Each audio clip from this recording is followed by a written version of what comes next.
예, 반갑습니다. 오늘은 5장 단백질의 1차 구조에 대한 내용으로 수업을 시작하도록 하겠습니다. 교과서 서론에 보면은 핵산은 생체 고분자이며 일종의 유전 정보를 저장하고 전달하죠. 생체 고분자의 또 다른 예로서 단백질의 구조를 잘 아는 것은 굉장히 중요합니다. 생체 내에서 단백질의 역할은 굉장히 막중하죠. 작은 물질이나 이온을 세포막을 가로질러 수송하기도 하거나 세포나 조직의 구조를 형성하기도 합니다. 또한 면역 반응과 혈액 응고 등의 과정에 중심 역할을 하고 효소 또한 단백질로 구성이 되어 있죠. 그래서 우리 세포에는 다양한 기능을 하는 수천 종의 단백질을 가지고 있습니다. 생체 분자의 기능과 구조 간의 연관성을 알아보는 것은 굉장히 중요합니다. 이런 측면에서. 그래서 먼저 복잡한 구조로 고도의 기능을 수행하는 단백질의 1차 구조를 이해를 해야 됩니다. 오른쪽 그림에 있는 것은 미오글로빈이죠. 근육에서 산소의 공급에 중요한 역할을 하는 단백질입니다. 3차 구조를 보여주고 있고 그림만 봐도 굉장히 좀 복잡함을 알 수가 있습니다. 근데 이제 이러한 단백질을 구성하고 있는 것은 결국 아미노산들이고요. 이것들이 정확한 산소를 운반하기 위해서는 정상 아미노산들로 구성이 되어 있어야 되겠죠. 근데 아미노산에 이상이 생겼다는 것은 제 기능을 수행하지 못한다는 뜻이고, 아미노산에 이상이 생겼다는 것은 그 아미노산을 만들어내는 유전 정보에 어떤 문제가 있기 때문에 다른 종류의 아미노산으로 바뀐 예가 되겠죠. 여러분이 잘 알고 계시는 낫세포 빈혈증, 시클셀 아니미아 같은 경우에는 단 한 개의 아미노산이 치환되어서 나타난 질환입니다. 그거는 그 아미노산을 코딩하는 유전자의 문제가 생기기 때문에 그렇죠. 5장의 서론 부분의 개념, 단백질 기능은 단백질의 구조에 의해서 결정이 된다. 단백질의 구조와 특성은 이를 구성하는 아미노산에 의해서 결정된다. 라는 결론을 가지고 챕터를 시작하도록 하겠습니다. 103페이지 응용 부분을 봅니다. 많은 질병은 구조적으로 불완전한 단백질 또는 아미노산 돌연변이의 결과이다. 앞의 내용을 재정리한 내용들입니다.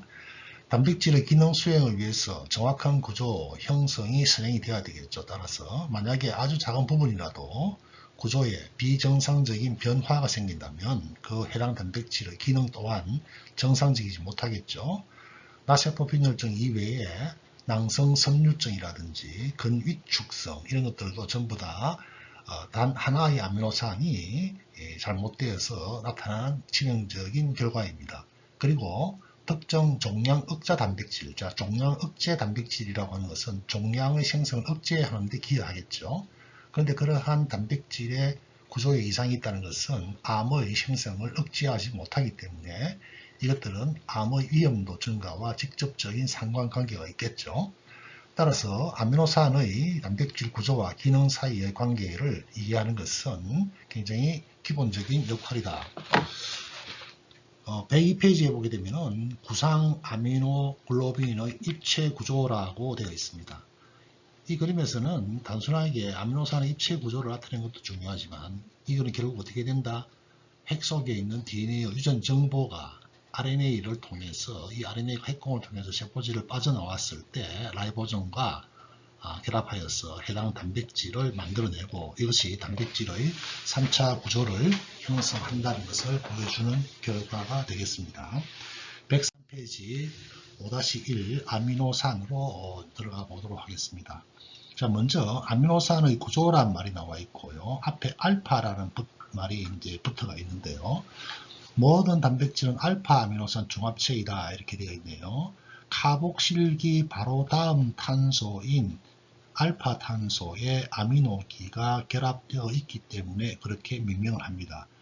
우리가 탄소에 제일 처음 이렇게 나타난 탄소를 알파, 그 다음 탄소를 베타, 그 다음 탄소를 감마 이렇게 이야기하기 때문에 큰 의미는 없습니다. 네 번째 줄, 모든 아미노산에서 수소 원자와 겹사슬 우리가 R로 표시하죠. 이것은 알파 탄소에 결합이 되어 있고 이것이 5-2의 그림에 보여주고 있습니다.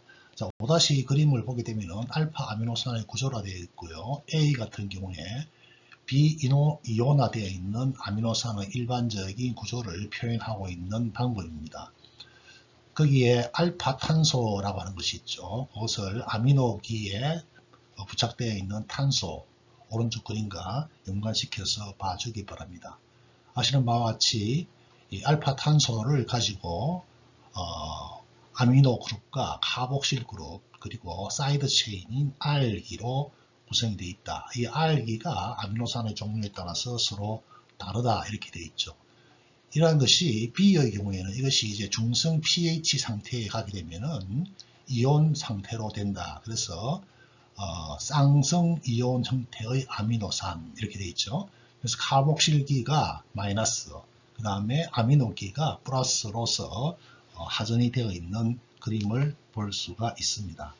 교과서 10번째 줄 보면 그런 말 있죠. 중성 pH 근처에서 카복실기가 탈양성자화 되어서 그래서 COOH가 COO-로 표현되어 있고요. 그 다음에 아미노기는 양성자를 얻게 된다. NH3 플러스로 되어 있죠. 그래서 이것이 이제 플러스 마이너스 쌍성 이온이다 이렇게 표현을 하고 있습니다. 그 다음 테라그래프요. 20여 가지의 아미노산이 모여서 단백질을 형성하죠. 이 과정을 우리가 번역이다 이렇게 이야기를 했고요. 개념. 단백질은 알파 아미노산 종합체이다. 20개의 다른 아미노산이 단백질을 구성하는 빌딩 블록이 된다. 이런 표현이 있고요. 각 아미노산의 구조가 다음 페이지인 5-3에 나와 있습니다. 5-3을 먼저 그림을 한번 보도록 하겠습니다. 자, 5-3 우리 교과서에 있는 아미노산의 종류를 지금 보여주고 있는데요. 구조식을 보여주고 있고 아미노기와 카복실기가 있고 H가 있고 초록색으로 표현된 부분이 바로 R기에 해당하는 부분입니다. 가장 간단한 R기를 가지는 게 글라이신이라고 하는 단백질이네요. H를 가지고 있습니다. 그 다음에 간단한 것이 CH3를 가지는 알라닌이 되겠고요. 그 다음에 발린, 루신, 아이소루신 이렇게 되겠네요. 방금 살펴본 이 5가지를 비극성 지방족 아미노산 이렇게 이야기합니다. 비극성이라고 하는 것은 난폴라 이런 표현이 되겠죠. 그 다음에 지방족이 아닌 그냥 비극성 아미노산, 지방족 개념 이런 것들까지는 설명은 다 하기가 어려우니까 그냥 이렇게 분류를 한다라는 측면만 이해해 주기 바랍니다. 그 다음에 비극성 아미노산 보니까 프롤린이라고 하는 게 있고요. 이 프롤린 굉장히 중요한 아미노산 중에 하나입니다. 그 다음 메치오닌 이것도 뭐 다 중요하겠죠. 자, 이런 게 있고요. 그 다음에 비극성 중에서도 방향족 아미노산. 자, 방향족 아미노산이라고 하는 것은 이것처럼 육각형의 환을 띠고 있는 것을 일반적으로 방향족이다 생각을 하면 될 것입니다. 자, 거기에 해당하는 것은 페닐알라닌, 티로신, 트리포판, 이것도 다 중요한 아미노산들이고요. 이런 것들을 다 모아서 비극성 계열에 속하는 아미노산이다 이렇게 이야기하고요. 그 다음에 극성을 띠는 것들, 폴라 아미노산, 극성 아미노산. 자, 극성 아미노산도 그냥 극성 아미노산이 있고요. 양전하를 띠는 극성 아미노산, 그 다음에 음전하를 띠는 극성 아미노산이 있네요. 그냥 극성 아미노산으로 분류된 것은 세린, 시스테인. 자, 시스테인은 또 여러분들이 황을 가지고 있다. 물론 그 비극성 아미노산에 메치오닌도 황을 가지고 있지만 특히 시스테인에 있는 황을 주목해 주기 바랍니다. 그 다음에 트레오닌이라고 하는 게 있고요. 아스파라진이라고 하는 게 있고, 그 다음에 글루타민이라고 하는 것이 붙어가 있네요. 근데 여기서 또 여러분들이 특이적으로 기억을 해야 될 게 아스파라진 질소가 붙어 있고요. 글루타민 역시 질소가 붙어 있습니다. 물론 위에 있는 트립토판에도 질소가 붙어 있지만요. 그 다음에 양전하 극성 아미노산 쪽에 갑니다. 여기도 다 질소가 다 붙어 있죠. 그렇죠? 히스타민, 라이신, 알지닌 이런 것들이 질소를 함유하고 있는 양전하 극성 아미노산이네요. 결국 질소를 가지고 있다. 이게 질소가 또 다른 역할을 우리 생체에서 굉장히 많이 하는데 이 질소의 공급원이 되는 것들이 이런 종류들의 아미노산이다. 이렇게 생각하면 될 것입니다. 그 다음에 엄저나 극성 아미노산, 아스파르트산이라고 하는 것이 있고요. 글루탐산이라고 하는 게 있네요. 이것처럼 이 20개의 종류의 아미노산은 각각이 가지고 있는 알기의 성격에 따라서 이렇게 분류되고 있다라고 기억을 해 주시고요.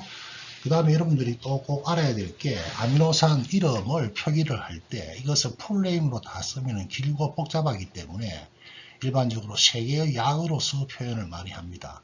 이 3개의 약은 여러분들이 꼭 알아두어야 합니다. 알아두지 않으면은 지속되는 수업 시간에 이해하기가 많이 힘들 겁니다.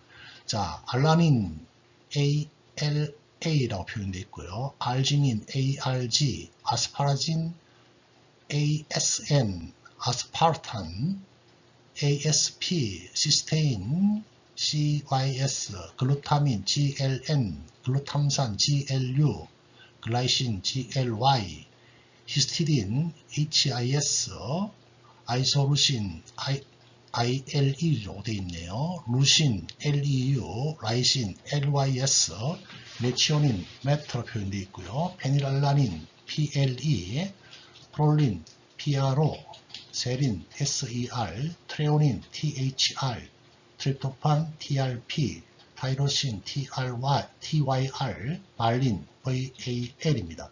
왜 이렇게 제가 하나씩 부르는지 여러분들은 이해를 하셔야 됩니다. 이 말은 꼭 이 약어를 암기를 하여야 된다는 뜻입니다. 어떤 거는 이름 석자, 이름의 첫 부분을 그냥 따온 것들도 있고 또 어떤 것들은 첫 부분을 따올 때 중복되기 때문에 이 약어를 약간 변형시켜서 기호를 붙여놨다는 것을 여러분들이 쉽게 이 약어를 통해서 알 수가 있습니다. 다시 한번 정리합니다. 아미노산은 크게 비극성 아미노산으로 나누고요. 비극성 지방족 아미노산, 그냥 비극성 아미노산, 비극성 방향족 아미노산으로 나누고 나머지는 우리가 극성 아미노산이라고 그러는데요. 그냥 극성 아미노산, 그 중에서도 양전하를 띠고 있는 극성 아미노산. 자, 양전하를 띠고 있는 극성 아미노산, 이거는 염기성 결사슬을 가지는 것이고요. 그 다음에 음전하를 띠는 극성 아미노산은 반대로 산성 결사슬을 가지고 있는 아미노산이 되겠습니다. 이런 것들을 각각 여러분들이 이름은 한 번 더 정확하게 기억을 해주시고 각각의 아미노산 특성이 결국 단백질의 기능을 나타내는 근원이 된다라고 하는 것을 한 번 더 이해를 하기 바랍니다. 그 다음 다시 교과서 3페이지로 돌아가서 교과서 3페이지 맨 아래쪽 패러그래프에 보게 되면 어떤 분자에 하나의 비대칭 탄소가 포함되어 있는 경우 두 개의 입체 이성질체를 포함한다.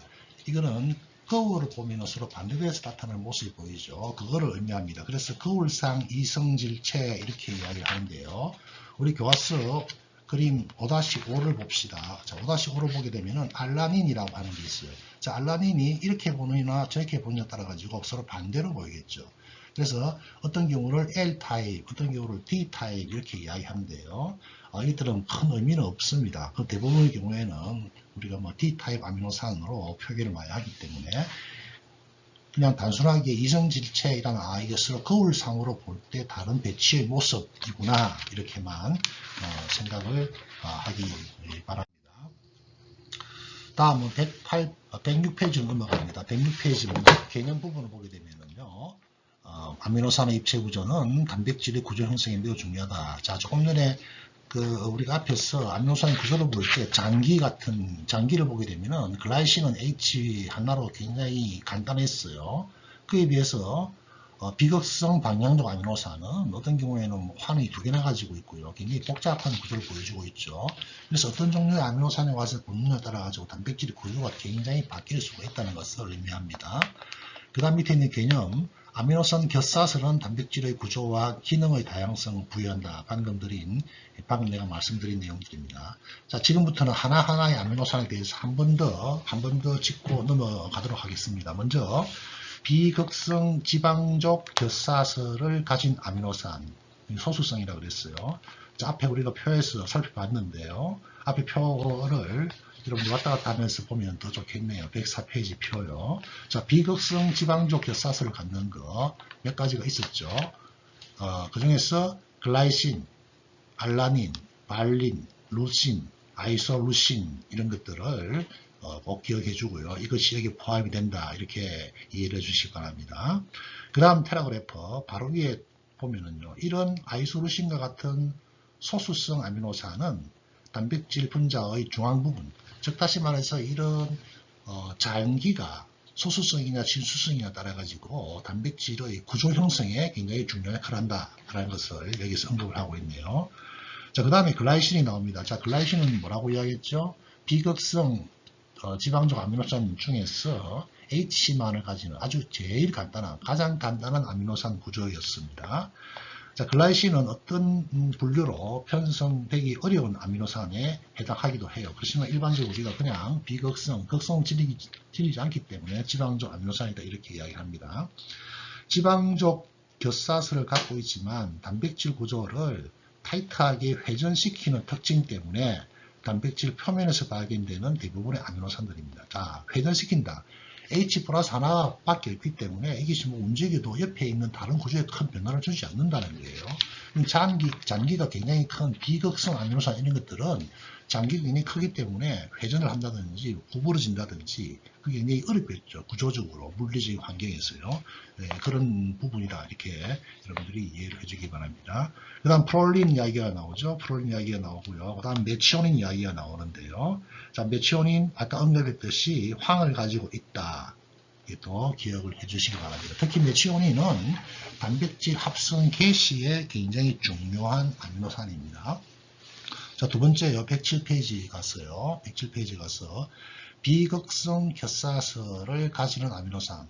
자, 여기는 페닐알라닌, 티로신, 트리토판 이것들입니다. 이것들은 방향족 결사서를 가지고 있네요. 그래서 비극성 방향족 결사서를 이렇게 이야기하고 티로신과 트리토판은 극성 결사서를 갖고 있지만 소수성 특징을 나타낸다. 자, 소수성 특징이기 때문에 이건 물과의 친화력이 떨어지겠죠. 또한 티로신은 높은 pH 하에서 이온화되는 특징을 가지고 있다. 이런 각각의 특징이 결국 뭘 어떻게 좌우한다? 단백질의 구조를 좌우한다. 그런 걸 강조하기 위한 내용들입니다. 그 다음에 극성 결사서를 갖는 아미노산 어떤 것들이 있었죠? 세린, 시스테인, 트레오닌, 아스파라진, 글루타민 이런 것들입니다. 이것들은 극성 결사서를 갖고 있어서 물분자와 결합을 하고 수소 원자의 공여체 또는 수용체로서 작용할 수 있는 특징을 가지고 있습니다. 따라서 이러한 5 아미노산은 세포 내 수성 환경에 접촉해야 하는 단백질 표면에서 많이 발견이 되겠죠.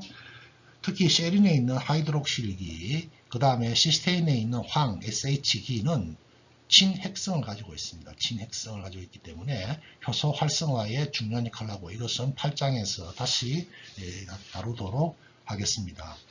자, 시스테인 그 중요성을 한 번 더 밑에 보여주고 있습니다. 시스테인은 결사설은 높은 pH에서 이온화되며 두 개의 시스테인은 서로 이황화 결합, 다이설파이드 본드를 형성하는 특징을 가지고 있다 이렇게 되어 있네요. 자, 밑에 봅시다. 시스테인은 이것이 산화 과정, 산화라는 게 뭐죠? 산화라는 게 전자를 잃어버리는 것을 산화라 그러고 환원은 반대의 과정이 되겠죠. 자, 전자를 잃어버리는 산화 과정이 되게 되면은 시스테인에 붙어 있는 SH에 H가 이탈되겠죠. 이탈되고 두 개의 전자가 빠져나갑니다. 전자를 잃어버리니까. 즉 전자를 잃어버린다는 것은 그 전자가 수소이온에서 빠져나가기 때문에 수소이온 두 개와 전자 두 개가 빠져나오는 그런 식으로 표현이 될 수 있다는 것을 그 그림에서 알 수가 있고요. 그렇게 해서 H가 상실된, 산화된 상태에서는 시스테인과 시스테인 사이에 H가 빠짐으로써 이 불안정성을 서로 결합으로서 보충합니다. 그래서 SS라고 하는 이 황결합, 다이설파이드 본드가 형성되는 것을 보여주고 있죠. 그래서 두 개의 시스테인이 이황화 결합으로 되어 있는 경우를 시스틴 이렇게도 표현합니다. 그 다음 밑에 줄요. 이렇게 두 개의 시스테인이 이황화 결합으로 공유 결합이 되어서 만들어진 화합물을 시스틴이라고 한다. 자, 이황 결합, 공유 결합. 이황 결합은 전자를 공유하는 공유 결합이네요. 그래서 이것은 굉장히 결합력이 강하다라고 하는 것을 또 여러분들이 유출을 할 수가 있겠죠. 자, 네 번째, 양전화 염기성 결사슬을 가지는 아미노산, 히스티딘, 라이신, 아르지닌, 자, 이런 것들은 염기성 결사슬을 가지고 있다라고 여러분들 기억을 해주기 바라고요. 안에 있는 내용들은 생략하도록 하겠습니다. 108페이지로 가서요. 5번 바로 위에, 그쪽 5번 바로 위에 맨 마지막 테레그래프, 염기성 아미노산은 강한 극성을 지닙니다. 그래서 강한 극성이기 때문에 수성 환경과 결합하는 단백질의 외부 표면에서 역시 관찰이 되네요. 또한 효소에서 기질과 맞닿아야 하는 부분에 위치하고 있습니다. 그래서 기질에 신호 전달을 하는 중요한 역할을 한다는 걸 알 수가 있고요. 그래서 기질의 극성기와 효소와 결합할 수 있도록 함으로써 어떤 생화학적 반응이 일어나도록 하겠다는 것을 유추할 수 있네요. 그 다음에 음전화 산성 결사설을 갖는 아미노산, 아스파르트산과 글루탐산이 대표적인 경우로서 중성 상태에서 음전화로 하전이 되네요. 이런 단백질, 아스파르트산, 글루탐산 이렇게 여러분들이 알아두시고, 이거는 일반적으로 아스파테이트, 글루타메이트라고 알려져 있는 것들이죠. 극성 아미노산처럼 이 두 아미노산은 친수성으로 물이나 주변 기질의 결합에 활발하게 관여를 합니다. 개념을 보도록 합니다.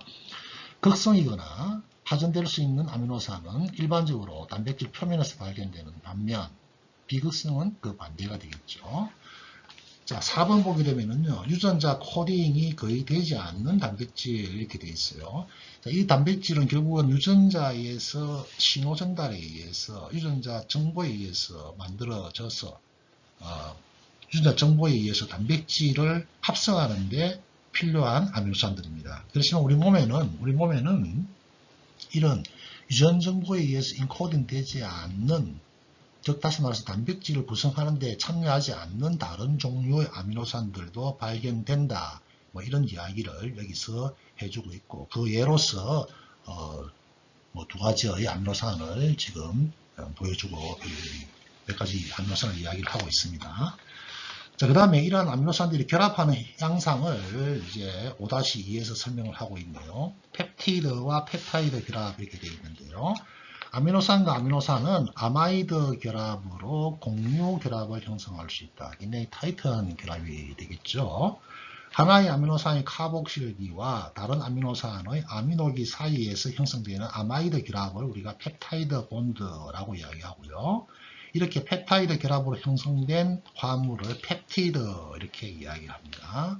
지금 보고 계시는 5-9, 109페이지인 5-9를 한번 봐주기 바랍니다. 자, 이 5-9에 의하면 글라이신과 알라닌이라고 하는 두 종류의 아미노산이 펩타이드 결합을 함으로 해서 어떻게 됩니까? 한 분자의 물이 이탈되는 모습을 보여주고 있죠.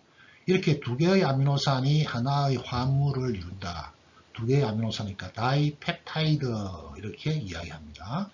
리보솜에서 단백질이 합성될 때 아미노산이 하나씩 펩타이드 끝에 추가되며 이 끝을 우리가 C말단, 카복실기 말단에 아미노산이 하나씩 와서 붙는다 이런 이야기입니다. 그러면은 지금 보고 계시는 5-9 그림에서 아미노산이 이제 단백질화되게 된다. 그러기 위해서 글라이신과 알라닌이 붙었다. 그럼 그 다음에 나오는 아미노산 어디 와서 붙는다는 이야기죠. C 말단에 와서 붙는다니까 알라닌에 와서 붙겠죠. 그럼 알라닌 말단에 붙은 또 다른 아미노산의 C 말단에 또 다른 아미노산에 와서 붙게 되겠죠. 그렇게 긴 폴리펩타이드가 형성이 될 것입니다. 109페이지요. 아미노산이 추가되어서 새로운 펩타이드 결합이 형성될 때마다 물 분자가 제거된다는 거 우리가 봤고요.